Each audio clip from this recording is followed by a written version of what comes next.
Hello and welcome to the Two Bald Brothers and a Microphone podcast. This is your host, Danny Ryan. I'm here with Tommy Ryan. How are you doing, Tommy Ryan? Oh, I got demoted to, I'm not even a host anymore. You're a host. I'm not a co-host? Okay. You're a co-host. Yeah. Here's this guy, Tommy Ryan. What are you doing here? Our co-host, Tommy Ryan. How are you doing, Tommy? Fantastic. Now that I'm a co-host. It's going to be that kind of podcast, is it? Okay. So last time we were together, we were talking about, you were back from Ignite and talking about stuff from that. I know Pete's going through and we're listening through some of the sessions that were there of interest to us. And anything else you want to add to stuff just from looking at what happened there? I guess one of my things that I'm noticing as we're going through the materials is it really sounds like the modern intranet that they're really putting some gusto behind this, which is wonderful for us to see. Yeah, it's probably the biggest area of progress that makes us happy is seeing modern experience becoming a reality and even seeing our customers starting to step in that direction versus being concerned when they weigh in all the pros and cons that they can't quite move to a full modern experience. Yeah. But now we can start offering that. And you and I were on a call yesterday, and I'm sitting there chuckling to myself as we're talking with a client, and the discussion goes to threaded discussions and modern web-based threaded discussions, and I guess browser-based even. I mean, I know we're getting things with Teams and seeing things coming down the pipe with that, but boy, I would have never guessed 10, 15 years ago that we would be talking about wanting to have threaded discussions on a web page and where are they and what's going on with those types of things. So in a lot of ways, we're making a lot of progress. In a lot of ways, it's just sometimes just scratching my head, like, why isn't it there? Or where is this thing? Yeah, it ends up being spread across, different areas of the platform where you get a little bit of this capability and a little bit of this, and you'd like to combine it together and be in one place and make it available anywhere. But, different products mature over time, and trying to put energy towards the areas that matter most to organizations. And I think a lot of it has been, giving a look of making SharePoint not look like SharePoint. So I think we're getting to a point in time where I don't think people are going to say as much, I just don't want it to look like SharePoint. And that's a big thing for SharePoint because it's had quite a legacy of not looking like, looking like something that was 5 to 10 years older than everything else. Your ugly kid brother. Wait, is that Bobby or?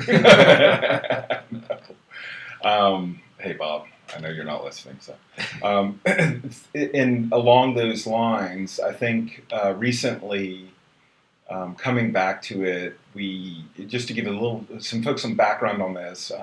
ThreeWill, we're using Office 365, obviously, not just because it's free for us, but just also we want to experience some of the pain that customers have and some of the joys. And some of the joy. Are you done?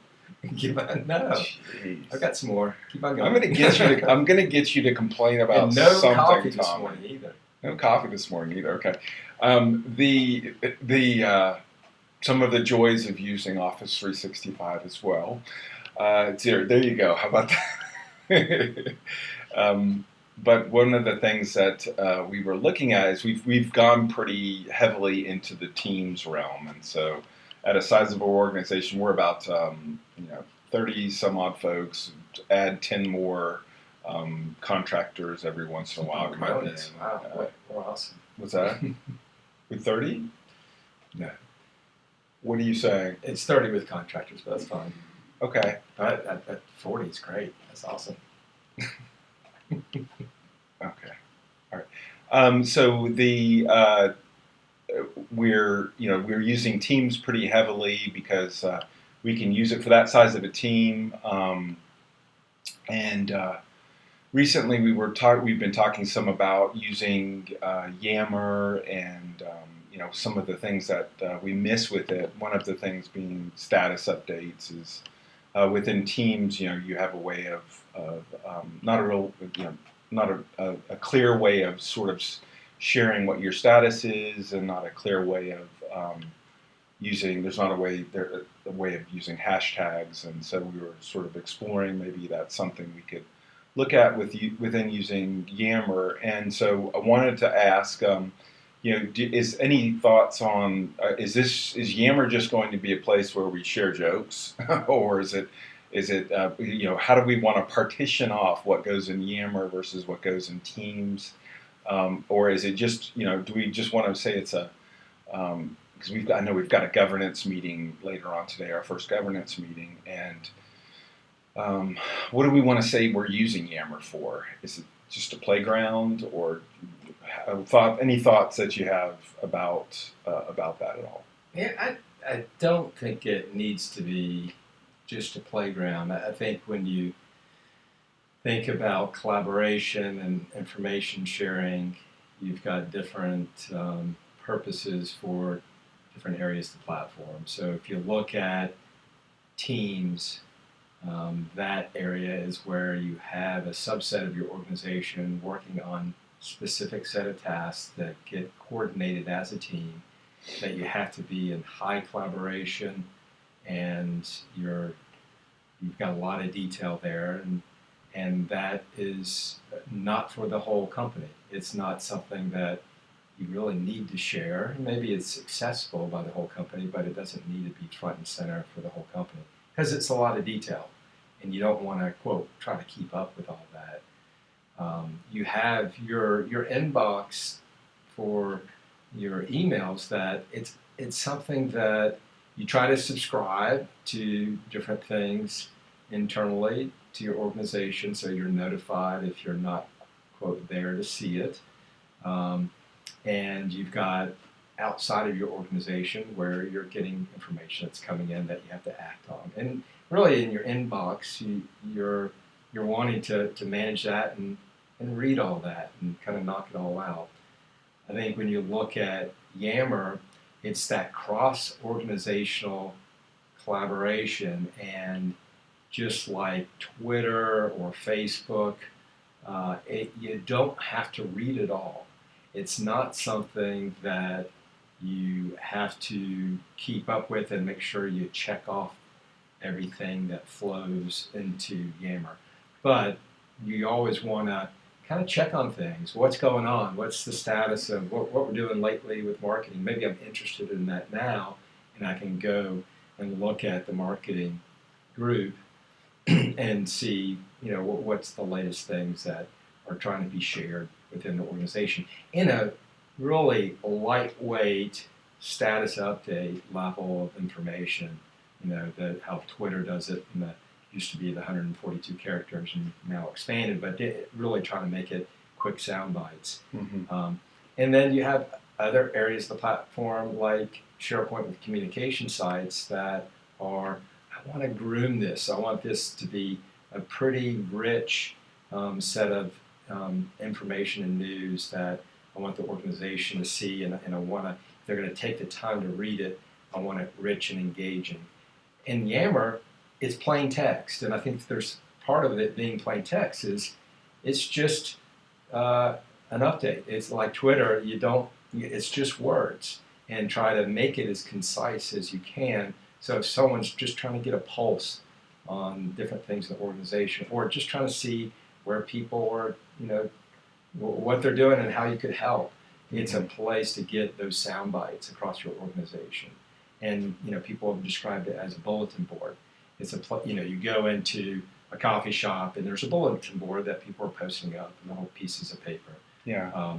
And it's something that you don't have to read, but if you're curious, it's there.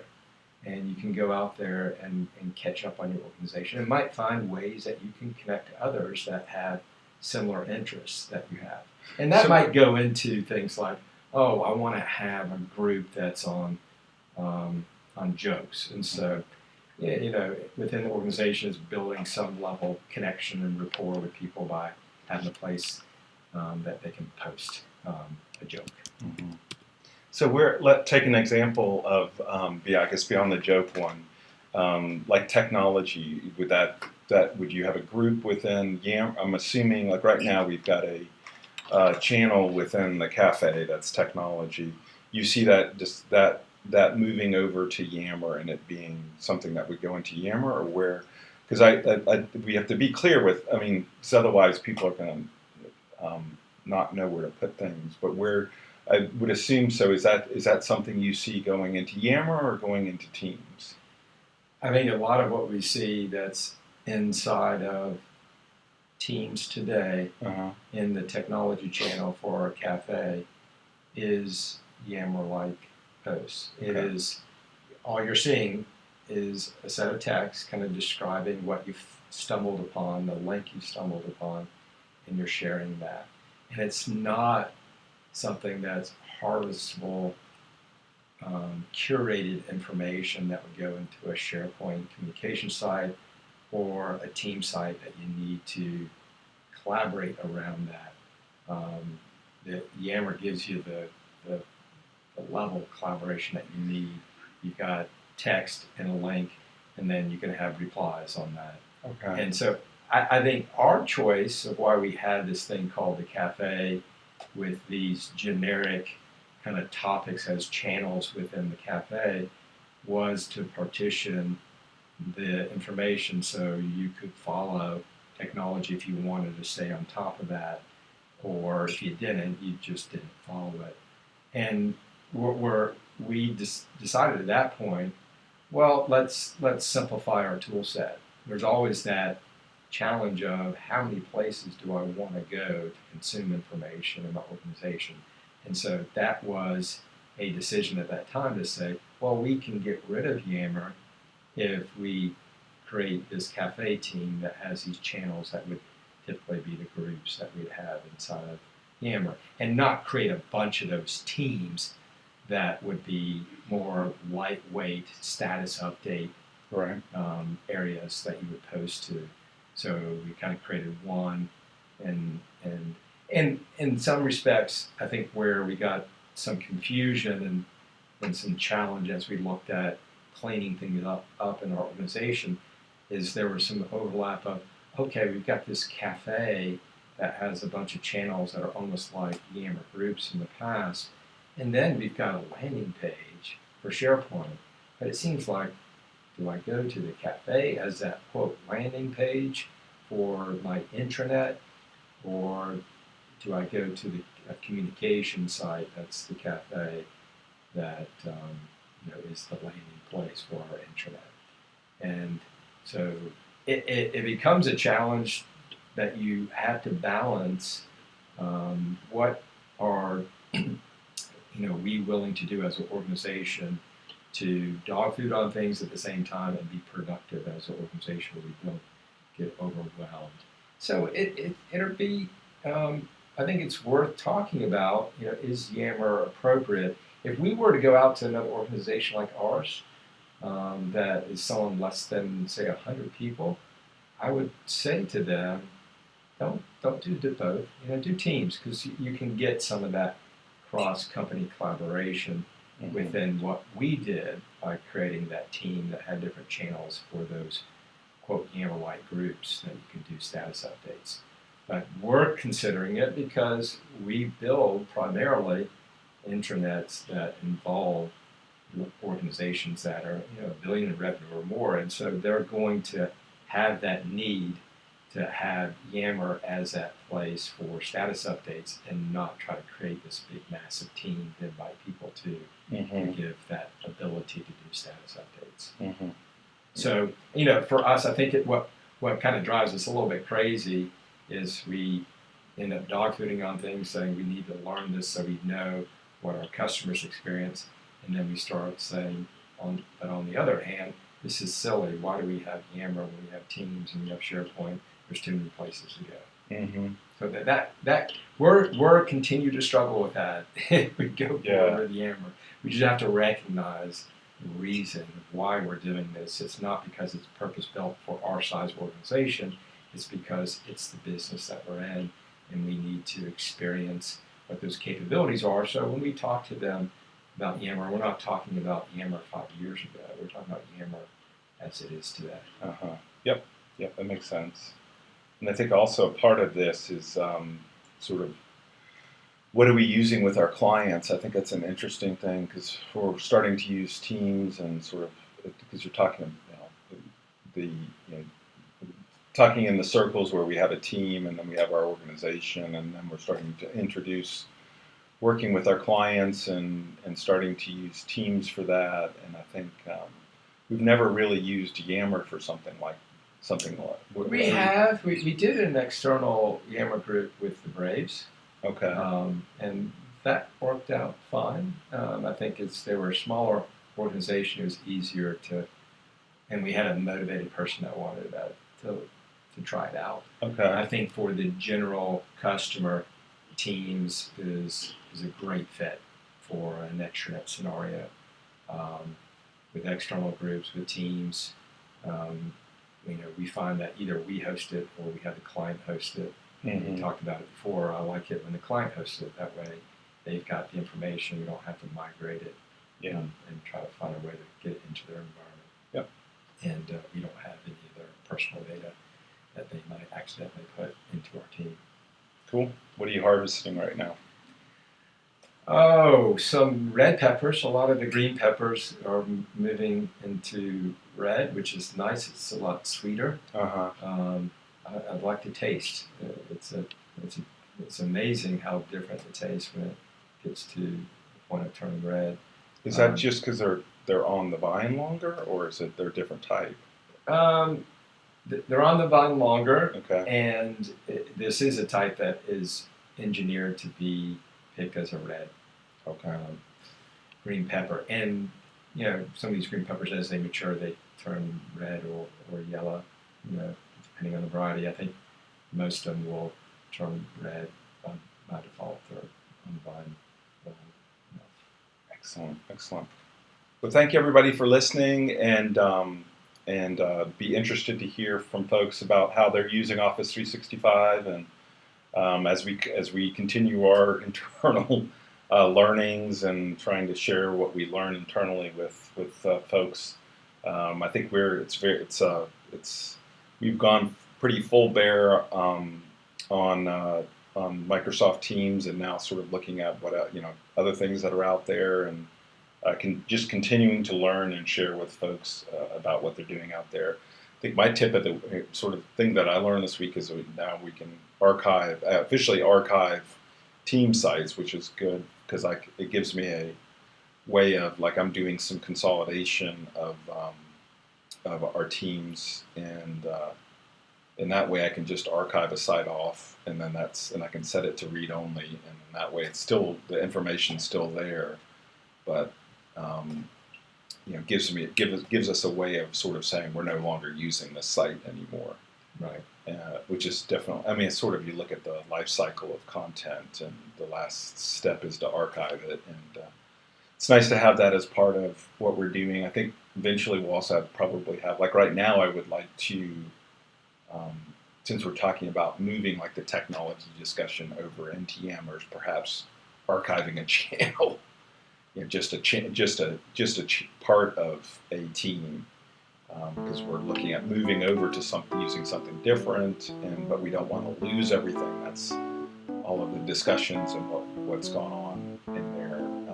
So I'll probably be looking at that, and just because people will want to. I know it's the inevitable. Well, I can put it in these two places. Which one do I put it in? I just want to have we can put a message up there that says now we're using Yammer for this. Communicate to folks what we're using for it, just so they have something. So, anything else before we wrap up? No. Okay. Good. Thanks everybody for listening, and have a wonderful day. Take care. Bye-bye. Bye-bye.